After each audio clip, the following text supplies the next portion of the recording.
To export your workspace data, tap the gear icon in the top left corner. Then, select Export. The recipient email is where the data is emailed to. If you need to change workspaces, use the Workspace selector. You can view more export options by tapping Export. CSV Expenses contains itemized expenses and URL links of your receipt images. CSV Trips contains itemized trips. PDF Summary contains a summary of your expenses. CSV Report splits your report into two files, one for expenses and one for trips. Some of these exports will have advanced options available.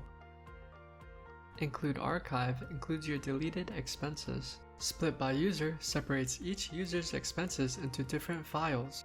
Download Images includes images of your receipts. You can also set the range and date if needed. Once you're ready to export, tap the Download button. To directly download and export, or view your export history, tap History in the top right corner. Then, tap the export you want to download. Please note that only you can view your own export history, which expires after 7 days.